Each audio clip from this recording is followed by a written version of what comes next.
아르헨티나 작년에 갔다 온 거예요. 세계 투어여행으로. 소금 사막. 이게 다 소금이에요, 소금. 해발 3,000m, 3,500m에 있는 소금이에요. 그래서 여기서 너무 뛰면 머리가 아파요. 고산 딱 느낌이 딱 와요. 그리고 여기가 빙하, 지대. 그 다음에 여기 여성들이 가장 좋아한다는 곳이 바르셀로나. 굉장히 아름다운 도시입니다. 여기도 유럽과의 경제 치료를 갔다 왔어요. 그 다음에 여기 아테네. 아테네는 이 도시가 조금 되게 소박하면서 도시색이 통일되어 있어요. 흰색, 회색, 그 다음에 약간 붉은색.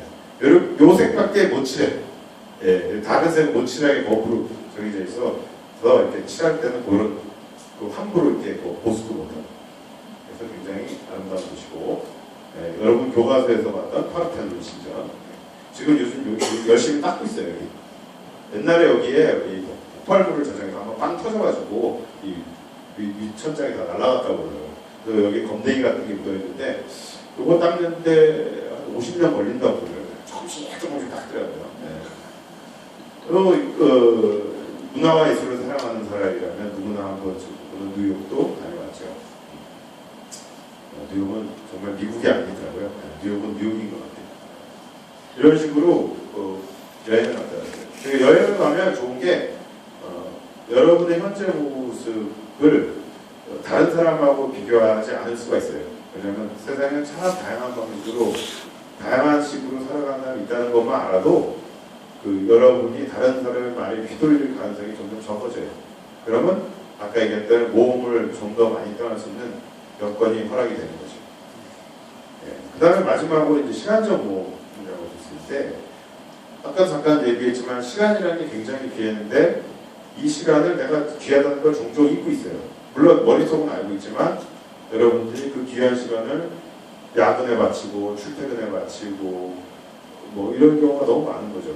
그걸 다시 찾아와야 돼요, 여러분들이. 그 중에 한 가지 방법이 기록하는 거예요, 기록. 여러분이 기록을 하면 여러분이 여러분 시간 지금 어떻게 쓰고 있는지를 확실하게 알 수 있어요. 그리고 그나마 여러분들이 그 시간이 어떻게 보냈는지를 인지를 할 수가 있는 거죠.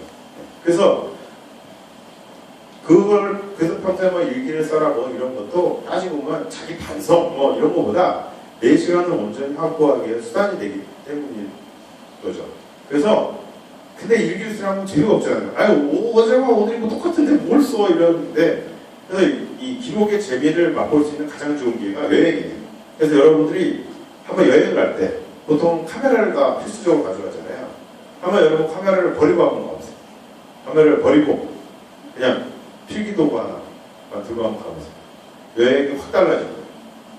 내가 왜 결국 보지도 않고 웹하드에 쌓아놔서 나중에 외장 하드에 쌓아놓고 하드에 쌓아놓고 나중에 보지도 않는 사진을 위해서 미친듯이 사진을 찍으다가 잘 찍지도 못하면서 보여주지도 않고 프린트도 안 하고 봐도 몰라 이게 어딘지도 나중에.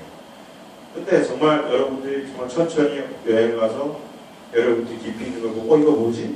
이건 우리나라에 없는 거네? 그러면 적어보자. 나중에 인터넷을 찾아보자. 이런 거 전단지 같은 거 좀 붙여보자. 이런 식으로 여러분 노트를 꾸며보잖아요. 그럼 여러분의 여행이 달라져요. 그게 여행지가 새로워서가 아니라 여러분이 여러분의 시간을 온전히 남겼기 때문에 스스로 대견한 여행을 했다는 느낌이 들 거예요. 카메라 없어도 내가 그걸 생생하게 기억하고 그리고 나중에 이런 노트만 봐도 그 시간이 다시 살아났을 때 굉장히 뿌듯한 기분을 맛볼 수 있을 거예요. 그리고 조금 더 욕심을 내보면 여러분들이 한번 책을 한번 써보세요. 스스로 작가가 한번 되보시라는 거죠. 책 쓰는 사람 따로 있는 거 아니에요. 저도 굉장히 글을 못 쓰는 사람이었어요. 그래서 처음 제가 첫 책을 2006년에 냈는데 그때 책 디자인하는 친구의 말이 아직도 기억이 나요. 굉장히 책을 막 울긋불긋하게 디자인한 거예요. 글자가 잘 안 보이기에. 그래서 물어봤죠. 이렇게 하면 가독성이 좀 떨어지지 않냐고 물어봤더니 그러려고 디자인했다고. 너무 글이 안 좋아가지고 읽기 어렵게 했다는 게 2006년에 그런 얘기를 들었어요. 그래서 제가 아무 말도 못한 근데 그렇지만 지금 그런 제가 벌써 한 7번의 책을 내고 그 다음에 11월에 또 새로운 책이 나와요. 그리고 밤의 인문학이라는 책도 냈고, 그리고 책을 낸 덕분에 여러분 앞에 이렇게 설 수 있었던 거죠. 그래서 그냥 단순히 만약에 제가 거꾸로 책을 안 쓰고 그냥 그림만 그렸다면은 제가 이런 즐거운 시간을 가질 수 있었을까? 그건 좀 아닌 것 같아요. 왜냐면 작가가 됐다. 즉 컨텐츠를 내가 만드는 사람이 됐다. 또 누가 시켜서가 아니라 내가 자발적으로 나의 이야기를 정리해서 한번 낸다는 거는 뭐랄까 이게 개인적으로도 굉장히 보람이 있는 것 같아요. 아무리 디지털 시대가 돼도 결국 손에 잡히는 무언가를 가진다는 즐거움은 뺏을 수가 없거든요. 근데 책은 그런 기쁨을 만끽하게 해줘요. 그래서 여러분들이 그 책이라는 건 여러분 실제 책이 될 수도 있고 여러분들이 진짜 손에 잡힐 수 있는 무언가가 될 수 있을 거예요. 뭐 목공이 됐다. 예?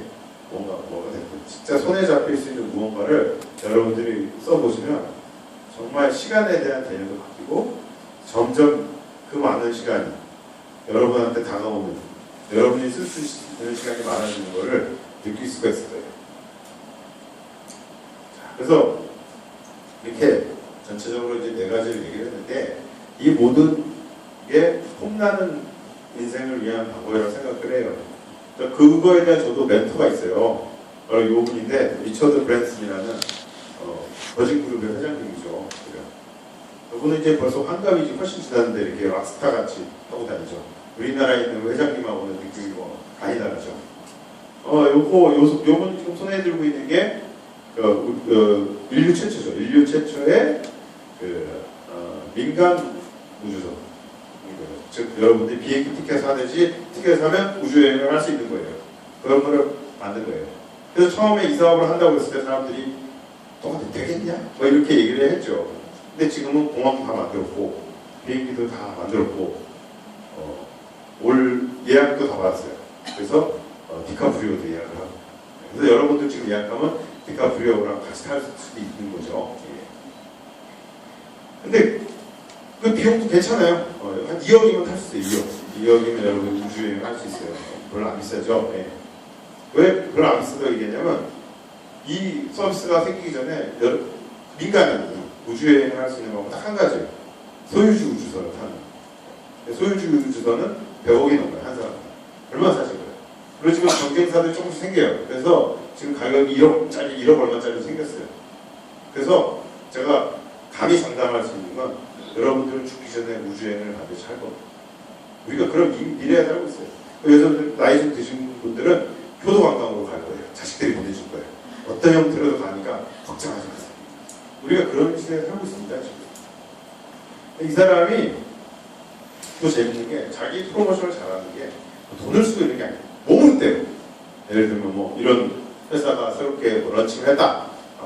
뭐 PR자로 돌리고 마케팅이 아니라 자기가 그냥 알몸으로 메디슨 스퀘어 가드에서 뭐 퍼포먼스를 하거나 절벽에서 뛰어내리거나 열기구를 타고 돌아다니 이런 식으로 해서 자기를 알려요. 딱 가슴에 브랜드 하나 딱 받고 자기가 브랜드가 되는 거예요. 근데 이 사람이 또 최근에 어떤 얘기를 했냐면 요 분이 항공사도 운영을 해요. 버진 항공사라고 아마 동남아시아 쪽 운영을 하는데 그쪽에 있는 경쟁사가 에어아시아예요. 에어아시아는 많이 들어봤을 거예요. 박지성 예전에 광고하고 있던 그 회장님하고 되게 둘이 친한데 내기를 한 거예요. 둘 다 레이싱 회사를 갖고 있어요. 레이싱 그 팀을 갖고 있어요. 그래서 레이싱을 해서 진 사람이 진팀 회장이 상대편 항공사에 가서 스튜어디스 분장을 하고 하루 서비스를 하자. 이렇게 얘기를 했어요. 스튜어드가 아니라 스튜어디스. 그래서 실제로 했는데 이 사람 졌어. 져서 어떻게 되냐면 이렇게 됐어요. 요 사람이 이제 에어아시아 회장이죠. 많이 보셨을 거예요.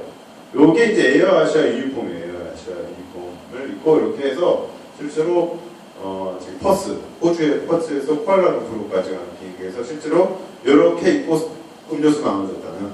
그래서 그때 수익금은 전부 기부를 하고 뭐 이런 아저씨. 그래서 완벽한 서비스를 위해서 다이어트를 좀 밀었다는 풀메로, 풀메이크업으로 서비스를 이제 하죠. 이 사람이 어떤 얘기를 했냐면 평생 얼마 벌었냐고 기억되는 사람 없다. 저 사람은 2조를 벌었으니까 내가 꼭 기억해야지. 저 사람은 마이너스 200이니까 기억할 필요 없어. 사람들은 그런 식으로 사람을 이미 평가하지 않는다는 거예요.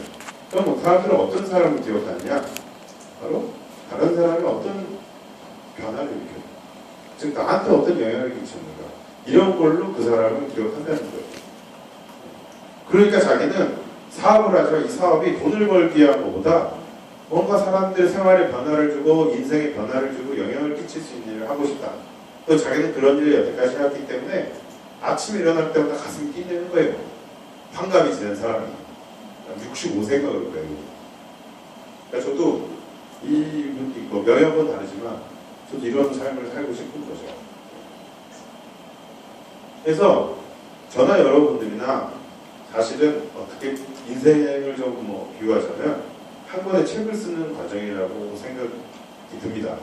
즉 여러분들이 책을 읽다 보면 진짜 재밌는 책은 앞이 예측이 안 되는 책들이 재밌는 거예요. 그래서 어떻게 됐어? 주인공이 죽어? 살아? 여자는 어떻게 됐어? 막 이런 식으로 해야지. 죽어. 근데 확 죽고 오로라 공주처럼 물론 오로라 공주처럼 죽는 것도 재밌긴 하지만 너무 뻔한 이거는 재미가 없다는 거예요. 스릴, 서스펜스가 있으려면 이게 있어야 되잖아요. 그래서 여러분들이 지금 뭔가 좀 안 풀린다거나 여러분들이 좀 뭔가 뜻대로 안 된다는 게 멀리 보면 이렇게 생각할 수 있는 거예요. 내가 정말 재밌는 책을 쓰려고 내가 이런 고생을 하고 있는 거구나. 이렇게 지금 지진면허나 수명을 보내고 있는 거다. 이런 느낌으로 받아들이시면 그나마 마음의 여유가 생길 수가 있어요. 그리고 사실 마음의 여유가 일단 있어야 무언가를 할 수 있어요. 아무리 내가 주요 환경에 서 마음의 여유를 잃어버리면 뭘 못해. 불안해서 하면 될까? 이 돈 여기다 쓰면 될까? 이 일 내가 해도 되나? 이 직장 가도 되나? 불안해서 못해요. 그거는 돈이 있고 없고 다른 문제인 거예요. 여러분 스스로가 바로 한 권의 책이라고 생각하고 여러분이 한 권의 지금 책을 쓰고 있다. 지금 지루하면 지루한 대로, 재밌으면 재밌은 대로 항상 우리가 이런 식으로 생각하면 아마 여러분의 그 좀 일상을 좀 더 넓게 볼 수 있지 않을까 생각이 듭니다. 여기까지가 제가 준비한 얘기고요. 또 궁금한 얘기 제 블로그도 있고 또 페이스북도 있으니까 거기다가 이제 문의해 주시면 됩니다. 아까 뭐 영상도 사실 지금도 소리가 좀 와서 좀 아쉬운데 아무튼 재밌게 들어주셔서 감사합니다. 고맙습니다.